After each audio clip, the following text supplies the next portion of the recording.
بسم اللہ الرحمن الرحیم۔ پیش خدمت ہے عمران سیریز کا ناول سابولیٹ آگر کی قسط نمبر 2۔ عمران، کیپٹن شکیل اور جوزف کی کار انہیں لیے ہوئے دارالحکومت پہنچ چکی تھی۔ عمران نے جوزف کو دانش منزل پر چلنے کا حکم دیا اور چند ہی لمحوں بعد کار دانش منزل میں پہنچ چکی تھی۔ وہ تینوں تیزی سے چلتے ہوئے ڈرائنگ روم میں آ پہنچے۔ جوزف، تم دروازے پر پہرا دو، عمران نے جوزف کو کہا اور جوزف دروازے سے باہر نکل گیا۔ اب عمران نے ڈرائنگ روم کے میز کے خفیہ خانے سے ٹرانسمیٹر نکالا اور اس کا بٹن آن کیا۔ چند لمحوں بعد اس سے آواز ابھری، X2 اسپیکنگ۔ X2 کی مخصوص آواز آئی، میں عمران بول رہا ہوں جناب۔ عمران کا لہجہ مؤدبانہ تھا۔ ادھر بلیک زیرو سمجھ گیا کہ عمران کے ساتھ کیپٹن شکیل موجود ہے، اسی لیے عمران مؤدبانہ لہجے میں جواب دے رہا ہے۔ کیا رپورٹ ہے؟ X2 کی آواز قدرے کرخت ہو گئی۔ سر، ہم نے روپا پر جال ڈال دیا ہے اور اس نے ہمیں گروہ میں ملانے کے لیے ایک شرط لگائی ہے۔ عمران رک گیا۔ رکو مت، میں سن رہا ہوں۔ جناب، اس نے کہا کہ ہم عمران کو گرفتار کر کے اس کے حوالے کر دیں، تب ہی وہ ہمیں اپنے گروہ میں شامل کرے گی۔ پھر کیا ارادہ ہے؟ سر، میری ایک تجویز ہے، صدیقی کو میرا میک اپ کر کے ہمارے ساتھ بھیج دیجیے۔ تجویز قبول ہے، میں صدیقی کو ابھی بھیجتا ہوں۔ اور کوئی بات؟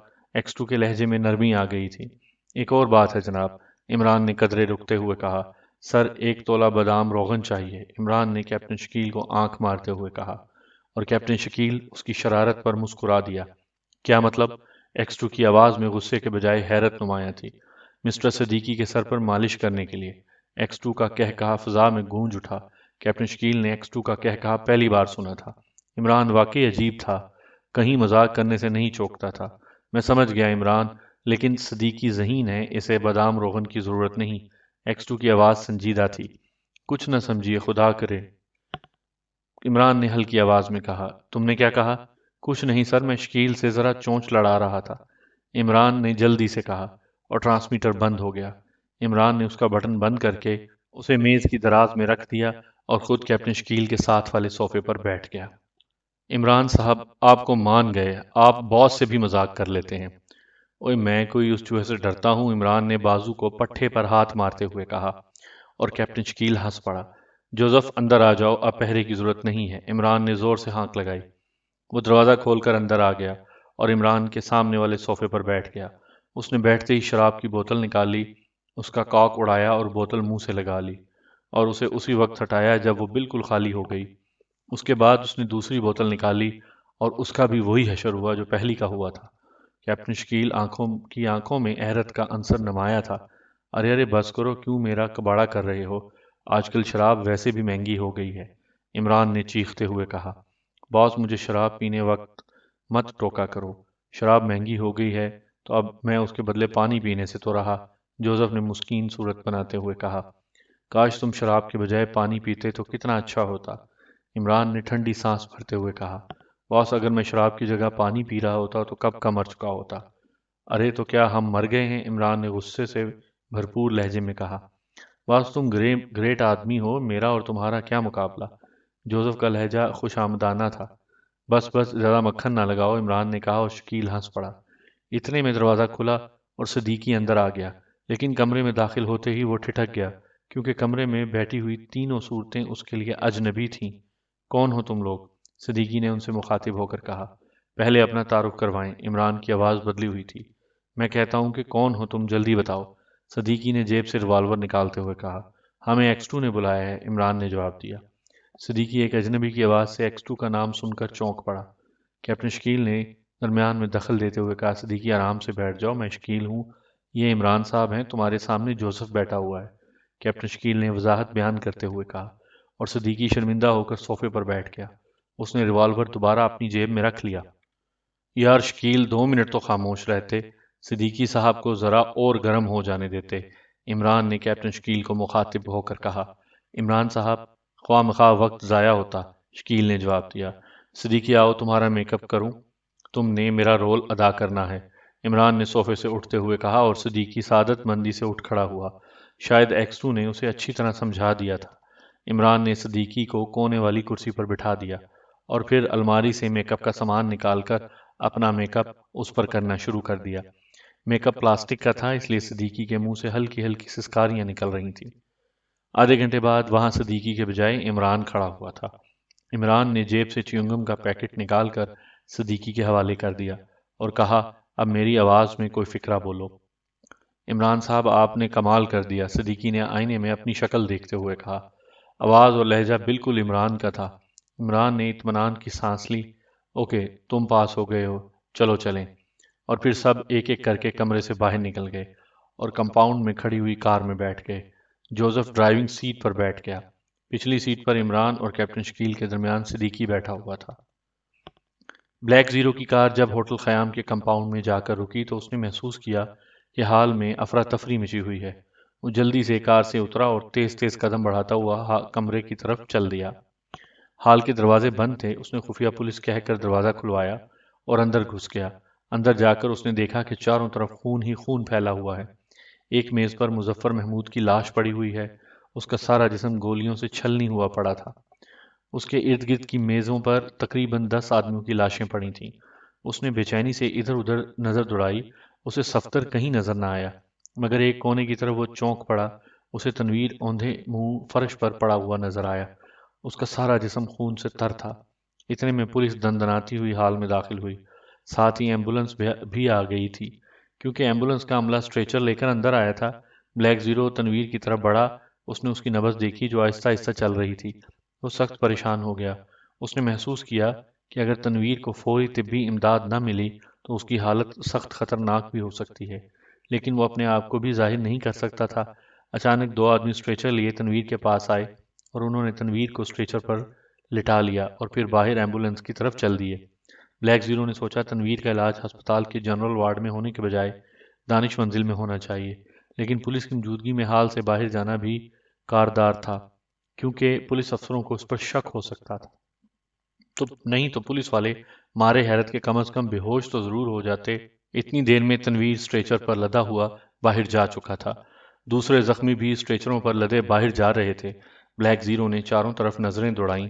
اس نے سچویشن کا جائزہ لیا تاکہ اگر نکل بھاگنے کی کوئی گنجائش ہو تو اسے عملی جامہ پہنایا جا سکے، مگر ہال کے تمام دروازے بند تھے۔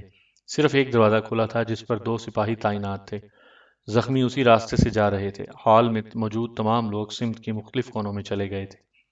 بظاہر باہر نکلنے کی کوئی صورت نہ تھی اور بلیک زیرو کی چھٹی حس کہہ رہی تھی کہ وہ جتنی دیر کرے گا اتنا ہی تنویر موت کے منہ میں چلا جائے گا۔ اس کا دماغ معوف ہو گیا۔ وہ ٹیلی فون بھی نہیں کر سکتا تھا کیونکہ جولیا کو فون صرف X2 کی آواز اور نام سے ہی کیا جا سکتا تھا، ورنہ بلیک زیرو اور طاہر کو کون جانتا تھا۔ اس نے سوچا اگر اس سچویشن میں عمران ہوتا تو کچھ نہ کچھ حل ضرور نکال لیتا۔ عمران کا خیال ذہن میں آتے ہی ایک بہترین پلان اس کے ذہن میں آ گیا۔ شاید یہ عمران کے نام کی ہی برکت تھی کہ اس کا ذہن میں آتے ہی کند سے کند ذہن بھی مستعد ہو جاتا۔ وہ تیز تیز چلتا ہوا ایک کونے کی طرف بڑھا۔ وہاں ابھی تک ایک زخمی پڑا تھا۔ بلیک زیرو نے قریب پہنچ کر ادھر ادھر دیکھا۔ تمام لوگ پولیس انسپکٹر کی طرف متوجہ تھے۔ وہ چپکے سے اس زخمی کے پاس لیٹ گیا۔ فرش پر تمام خون پھیلا ہوا تھا اور اس کا کوٹ تمام خون سے لتھڑ گیا۔ اس نے ہاتھ فرش پر مار کر اپنے سفید براق قمیض پر مار لیے۔ اس طرح اس کا چہرہ بھی بھر گیا۔ اتنے اعلیٰ سوٹ کی مٹی پلید ہوتے دیکھ کر اس کا دل ذرا دکھا، لیکن جب تنویر کی جان کا خیال آیا تو اسے ذرا بھی احساس نہ ہوا۔ اتنے میں چند آدمی اسٹریچر لیے اس کے پاس آئے۔ ان میں سے ایک نے اس کی نبض دیکھی۔ اس کے چہرے پر قدرے حیرت کے آثار ابھرے، لیکن کچھ سمجھ میں نہ آنے والے انداز میں سر جھٹکا اور پھر باقی ساتھیوں کے ساتھ مل کر بلیک زیرو کو بھی اسٹریچر پر ڈال دیا اور اسے اٹھاتے ہوئے ہال سے باہر نکل گئے۔ بلیک زیرو ہال سے تو باہر آ گیا، لیکن اب اسٹریچر برداروں سے جان چھڑانی بھی تو ایک مسئلہ تھا۔ بلیک زیرو کا اسٹریچر ایک ایمبولنس کار میں داخل کر دیا گیا اور وہ چاروں ایک اسٹریچر نکال کر پھر دوبارہ ہال میں چلے گئے۔ بلیک زیرو پھرتی سے اٹھا اور اس نے دیکھا کہ تنویر اس ایمبولنس میں نہیں تھا۔ شاید تنویر والی ایمبولنس جا چکی تھی۔ اس نے جیب سے رومال نکال کر اپنا چہرہ صاف کیا، لیکن اس کے باوجود اس کا حلیہ عجیب لگ رہا تھا۔ وہ پھرتی سے باڑ کی آڑ لیتا ہوا اپنی کار کی طرف بڑھا۔ شکر ہے کہ ایمبولنس گاڑی اس قد آدم باڑ کے قریب ہی کھڑی تھی اور دوسری جانب سے اس نے اپنی گاڑی بھی باڑ کے پاس ہی کھڑی کی تھی۔ وہ باڑ کے پیچھے چلتا ہوا تیزی سے اپنی گاڑی کے قریب پہنچا۔ اس نے باڑ پھلانگی اور پھرتی سے دروازہ کھول کر کار میں گھس گیا۔ 1 منٹ کے بعد اس کی کار تیر کی طرح سنسناتی ہوئی ہوٹل کے کمپاؤنڈ سے باہر تھی۔ اب اس کا رخ جنرل ہاسپٹل کی طرف تھا۔ جنرل ہاسپٹل اور خیام ہوٹل کا فاصلہ اگرچہ بہت زیادہ تھا، اس لیے بلیک زیرو کو امید تھی کہ وہ ایمبولنس کو ہسپتال پہنچنے سے پہلے ہی روک لے گا۔ اس کی کار اپنی پوری رفتار کے ساتھ اڑی جا رہی تھی۔ آدھے سے زیادہ فاصلہ وہ طے کر چکا تھا۔ ابھی تک اسے وہ ایمبولنس نظر نہیں آئی تھی۔ اس نے ایکسیلیٹر پر پیر کا پورا دباؤ ڈال دیا۔ کار اور بھی تیزی سے بھاگنے لگی۔ پھر اچانک اسے ایمبولنس جاتی ہوئی نظر آئی، اور پھر ہسپتال کی عمارت بھی نظر آنے لگی۔